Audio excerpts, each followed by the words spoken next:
வாழைத்தண்டு கூட்டு எப்படி செய்யறதுன்னு பார்க்கலாம். சட்டியில் தண்ணி தூக்கி கேஸ் மேலே வச்சிடலாம்.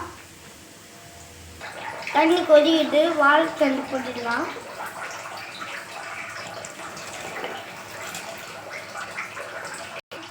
வெங்காயம் போட்டுடலாம். கூட தக்காளியும் போட்டுக்கலாம். பூண்டு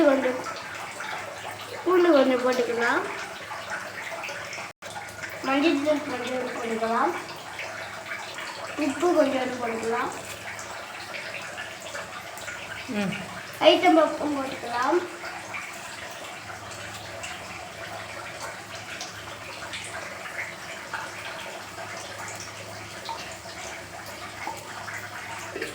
இதெல்லாம் நல்லா வேகட்டும், மூடி வச்சுக்கலாம். வாங்க வாழைத்தண்டு வெந்துச்சா பார்ப்போம்.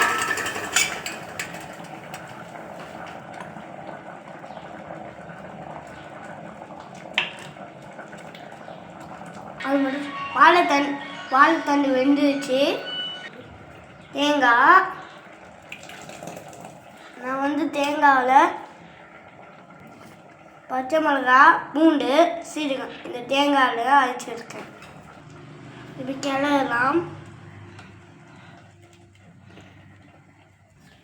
மூடி வச்சுக்கலாம். இதுக்கு ஒரு சின்ன தாளிப்பு வச்சுக்கலாம். எண்ணெய் ஒரு டீஸ்பூன் ஊற்றிக்கலாம். அப்புறம் கடுகு போட்டுக்கலாம்.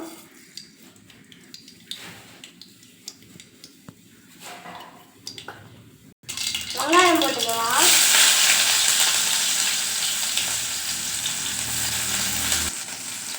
கருவேப்பிலை போட்டுக்கலாம். கடையை விட்டுக்கலாம்.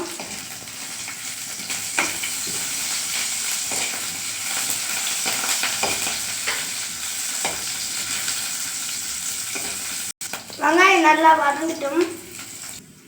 கேஸ் ஆஃப் பண்ணிவிடுவோம். இப்போ வதக்கினது எல்லாமே கொட்டிடலாம்.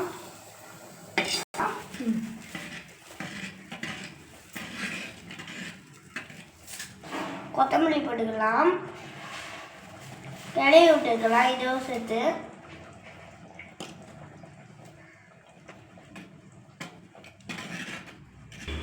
கேஸ் ஆஃப் பண்ணிடலாம். வாழைப்பூ கூட்டு ரெடி. இந்த சட்டியை பாருங்க, கேஸ் ஆஃப் பண்ணி கூட கொதிச்சுன்னு இருக்குது. வாழைத்தண்டு கூட்டு ரெடி. வாங்க சாப்பிடலாம்.